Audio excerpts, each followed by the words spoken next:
So you're thinking about buying a vintage camper. Well, I don't want to rain on the parade, but I do want to give you guys some things to consider before you jump into quite the large investment to months down the road realize perhaps your skill sets are not quite suited to this project.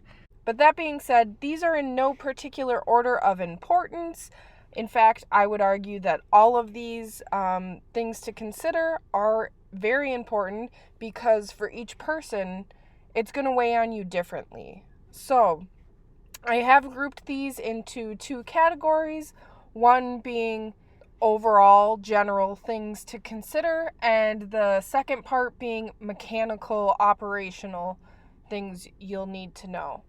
So 2 quick things before I jump into the video. First, thank you for bearing with the awful audio. I am filming these in my car. So that being said, the video clips are not mine, but you'll notice in the upper right hand corner I have credited the original creators. I've also went ahead and linked their channels down below, so make sure you guys pop over to some of their channels, check out their work. Really cool stuff, so be sure to go show those artists some love. Without further ado, let's get into this. So issue number 1 that I'm going to address here is moisture. If you're looking at campers that are 30, 40, in my case, 50 years old, these campers and RVs are very susceptible to leaks, to condensation buildup after years and years and years of sitting there. So do yourself a favor if you want to go this vintage camper route and get yourself a moisture meter. I'll link one down on Amazon below, but basically when you go to check out these rigs, start doing readings because it might surprise you. Now, what does moisture mean? Well, moisture means that there's a likelihood that you're going to be dealing with rotten wood and materials. You're going to be facing mold. And it might surprise you how much of that you actually are going to be facing in your project. So you can use this as a bargaining chip if you're going over prices, but just be aware that you may be facing mold and rot in your build. Pleasant, huh? Now, somebody gave me this piece of advice, and I think it's kind of brilliant. Figure out what you think it will cost to rehab a given unit, and now triple it. The costs and the work is going to basically just continue to snowball.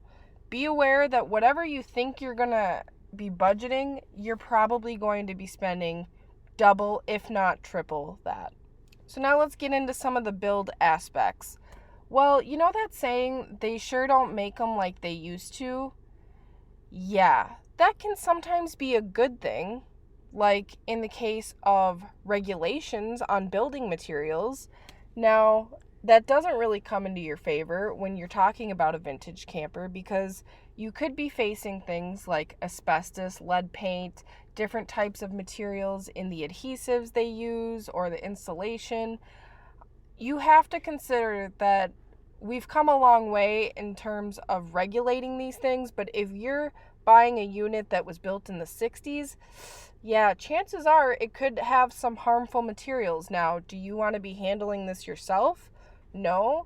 Well, then just be aware that if you pay a contractor to do this for you, that if they find harmful materials, that will raise the cost dramatically.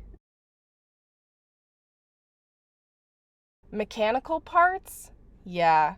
The mechanics aren't built like they used to be, which means they aren't producing the mechanical parts that you need for an older vehicle. So if you've ever been to a vintage car show, you'll know typically there's some kind of swap meet, which sometimes, yeah, it's just cool old advertisements and things like that.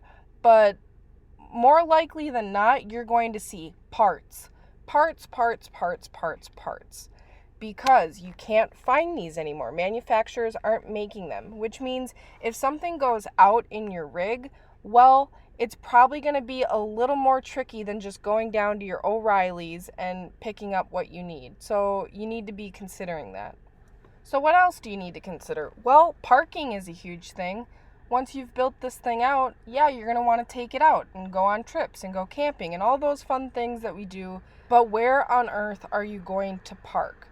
Because I can tell you, RV parks, some campsites, different places like this will have restrictions, will absolutely not allow a rig. A lot of people say, 10 years or older. Sometimes you can get away with it.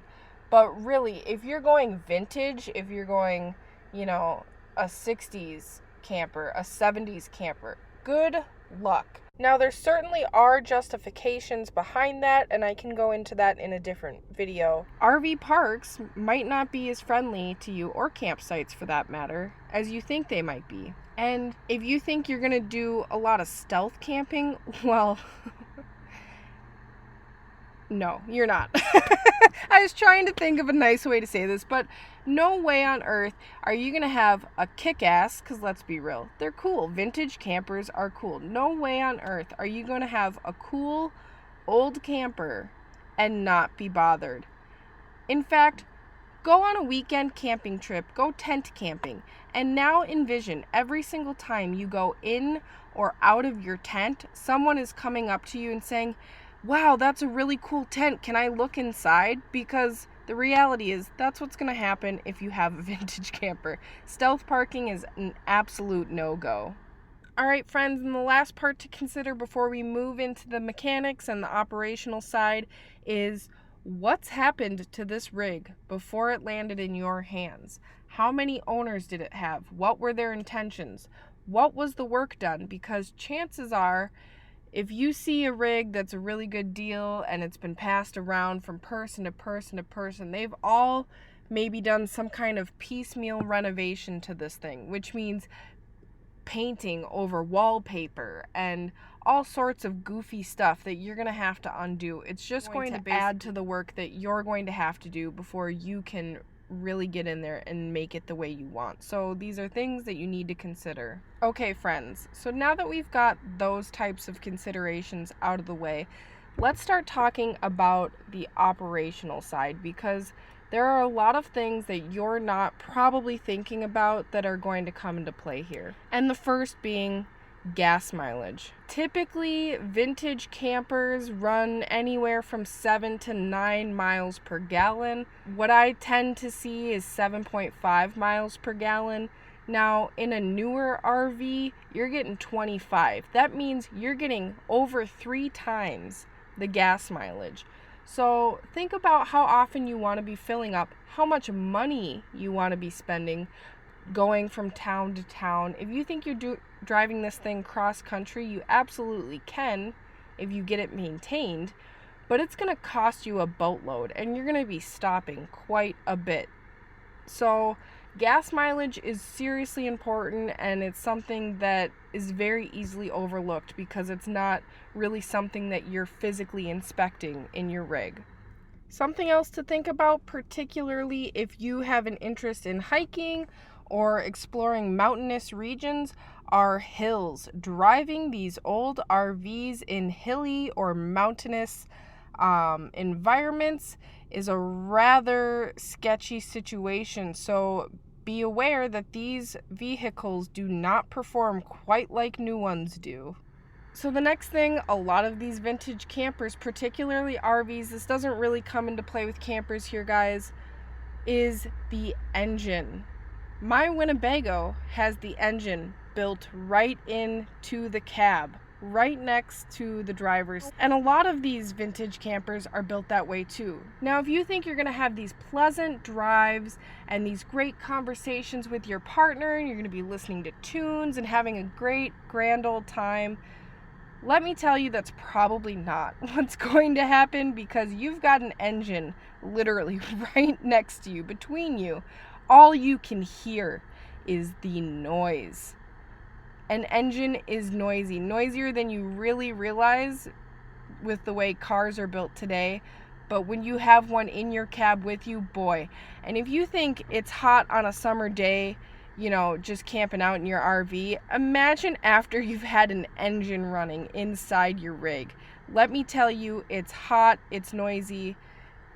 it's just something that you can't really get around. You can't renovate around that because that's how the rig was built. So that's something that you're really going to need to consider. And the last thing here, guys, is speed.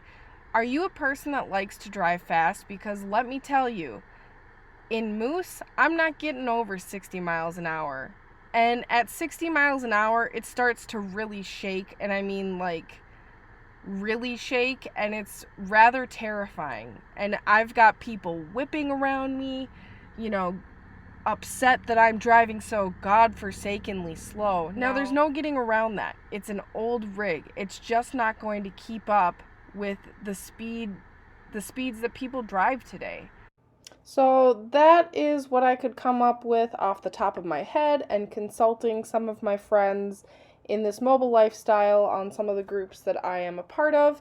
Thank you for sticking through the video, you guys. If you do have any questions, or if you have any suggestions that I didn't include, leave them down below in the comments. And like I said, go ahead, click in the description, check out some of those other creators, and I hope you guys have happy travels.